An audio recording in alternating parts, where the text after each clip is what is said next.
छत्तीसगढ़ में अब जनता की कोई सुनवाई नहीं है। जनता की परेशानी, दुख दर्द से किसी का कोई सरोकार नहीं है। ऐसा लगता ही नहीं कि लोकतंत्र जनता के लिए, जनता के द्वारा किया जा रहा शासन है। ऐसा लगता है कि हम किसी तानाशाही युग में जी रहे हैं क्या, जहां जन भावनाएं, जनता की तकलीफ मायने नहीं रखती। सिर्फ और सिर्फ उद्योगपतियों के हित मायने रखते हैं। उद्योगपति अपने इशारों पर नचा रहे हैं सरकार। तिल्दा नेवरा के लोग ओवरब्रिज का विरोध कर रहे हैं। वे नहीं चाहते कि ओवरब्रिज बने, क्योंकि ओवरब्रिज बनने से कई गरीबों के घर टूटेंगे।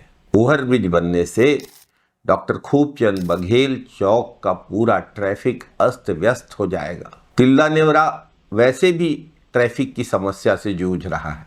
ऐसी स्थिति में सरकार जनता की क्यों नहीं सुनती? क्यों नहीं बाईपास का निर्माण करती? क्यों नहीं अंडरब्रिज का निर्माण करती ओवरब्रिज की जगह, जिसकी लागत बहुत कम है? आज इसी विषय पर बात करेंगे।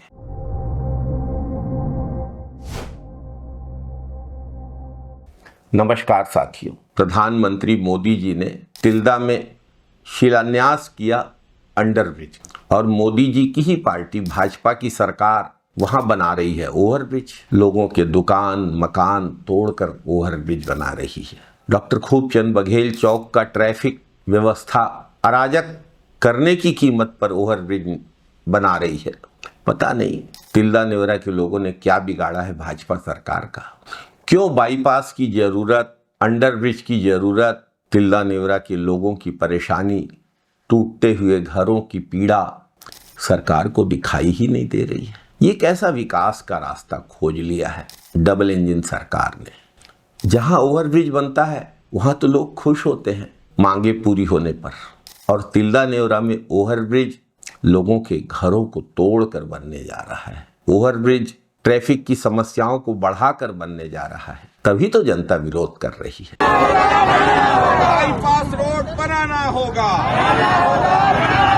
डॉक्टर बघेल चौक को बर्बाद करना बंद करो। हमारी मांगे पूरी करो। शिक्षक कॉलोनी का रास्ता देना होगा। अंडरब्रिज बनाना होगा। ओवरब्रिज नहीं चाहिए। जो विकास का कारण बनना था वो विनाश का कारण बन रहा है। इससे ज्यादा दुर्भाग्यजनक बात और क्या हो सकती है। तिल्दा नेवरा के लोगों को अंडरब्रिज चाहिए ताकि तिल्दा नेवरा के लोग किरना, जोता, टणवा अपनी मोटरसाइकिलों से, अपनी कारों से जा सकें। किरना, जोता, टणवा के लोग बेरोक टोक तिल्दा आ सके। अंडरब्रिज की जगह वहां ओवरब्रिज बना दिया जाएगा तो शहर के एक मुख्य चौक डॉक्टर खूबचंद बघेल चौक में ट्रैफिक जाम की बड़ी समस्या पैदा हो जाएगी। आज भी जब रेलवे फाटक खुलता है तो जिस बड़ी संख्या में मालवाहक गाड़ियां वहां से निकलती हैं, हर बार ट्रैफिक जाम होता है डॉक्टर खूबचंद बघेल चौक में। शहरवासी मजबूर हैं धूल से, डस्ट से, प्रदूषण झेलने के लिए। तिल्दा नेवरा शहर के अंदर ओवरलोड मालवाहक गाड़ियां शहर की सड़कों को रौंदती हुई निकलती हैं। अनेक बार दुर्घटनाएं भी हुई हैं।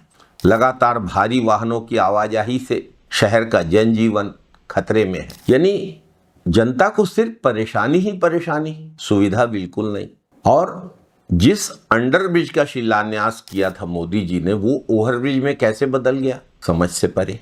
और जहां भी ओवरब्रिज का निर्माण होता है, राज्य सरकार और केंद्र सरकार दोनों मिलकर उसके खर्च को वहन करती हैं। लेकिन तिल्दा से किरना, जोता वाली सड़क पे ओवरब्रिज के निर्माण का पूरा खर्च राज्य सरकार क्यों वहन कर रही है? इसके पीछे क्या कारण है, क्या तर्क है इसका?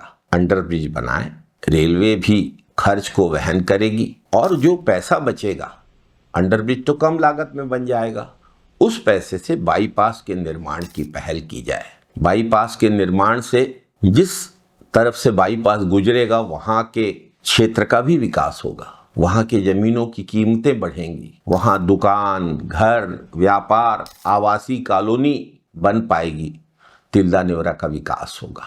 ये पूरा खेल देखकर, ओवरब्रिज बनाने का खेल देखकर ओवरब्रिज की पूरी लागत राज्य सरकार द्वारा देने का खेल देखकर, अंडरब्रिज के शिलान्यास को ओवरब्रिज में बदल देने का खेल देखकर संदेह होता है कि ओवरब्रिज के पीछे कोई न कोई कहानी छिपी हुई है। इस कहानी को तो सत्ताधीश लोग ही जानेंगे, समझेंगे, या फिर सत्ताधीश लोगों के नज़दीक के अधिकारी लोग जानेंगे।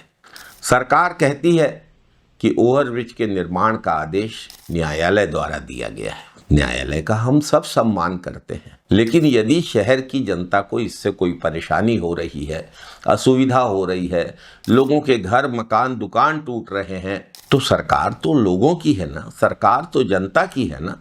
सरकार को कोर्ट में इस पक्ष का सही प्रस्तुतिकरण करना चाहिए, लोगों की समस्याओं को न्यायालय के समक्ष रखना चाहिए, सारे पक्षों को न्यायालय के संज्ञान में लाना चाहिए और फिर न्यायालय का जो आदेश होगा वो सबको शिरोधार्य होगा। लेकिन न्यायालय का नाम लेकर बिना लोगों के पक्ष को सही ढंग से रखे, बिना लोगों की तकलीफ को सही ढंग से सुने, अगर सरकार और सत्ताधीश अंडरब्रिज की जगह ओवरब्रिज बनाने जा रहे हैं, पूरी लागत राज्य सरकार से देकर बनाने जा रहे हैं, तो कोई न कोई खेल इसमें छिपा हुआ है। आज तिल्दा नेवरा को बाईपास सड़क की जरूरत है, जिससे शहर का विकास तेज गति से होगा, प्रगति के नए अवसर मिलेंगे। हैदराबाद को देखिए, चारों ओर रिंग रोड बनाने से हैदराबाद का कितना विस्तार हुआ है। तिल्दा नेवरा का भी विकास हो, ये सब चाहते हैं। कौन चाहेगा कि तिल्दा नेवरा एक सड़क के इर्द गिर्द बसा रहे और उस सड़क पे होने वाली ट्रैफिक जाम की समस्या से पूरा तिल्दा नेवरा जूझता रहे। समय आने पर तो मरीजों की एम्बुलेंस भी निकालने में दिक्कत होती है। पता नहीं भाजपा के सत्ताधीशों को क्या तकलीफ है जनहित से। सिर्फ तानाशाही, सिर्फ तुगलकी फैसले। क्या भाजपा पर पीड़न में विश्वास करती है? क्या भाजपा के सत्ताधीश जनता को प्रताड़ित करने में और परेशान करने में बेहद खुश होते हैं? गोस्वामी तुलसीदास ने तो कहा है, परहित सरिस धर्म नहीं भाई, पर पीड़न सम नहीं अधमाई। और अगर सत्ताधीश पर पीड़न करके खुश हो रहे हैं तो इससे अधम और क्या हो सकता है। इस अधमाई को, इस अन्याय को तिल्दा नेवरा के लोग बर्दाश्त नहीं करेंगे। हम तिल्दा नेवरा के लोगों के साथ खड़े हैं, उनके लिए लड़ेंगे। लोगों के घर तोड़कर ओवरब्रिज बनाना सही नहीं है, किसी भी कीमत पर सही नहीं है। तिल्दा नेवरा की महिलाएं अपने घरों से निकल चुकी हैं और यदि इस तरह से अन्याय करने पर सत्ताधीश आमादा है तो समय आने पर उन्हें इस अन्याय की कीमत चुकानी होगी। जय छत्तीसगढ़, जय जय छत्तीसगढ़, जय हिंद साथियों, वंदे मातरम साथियों।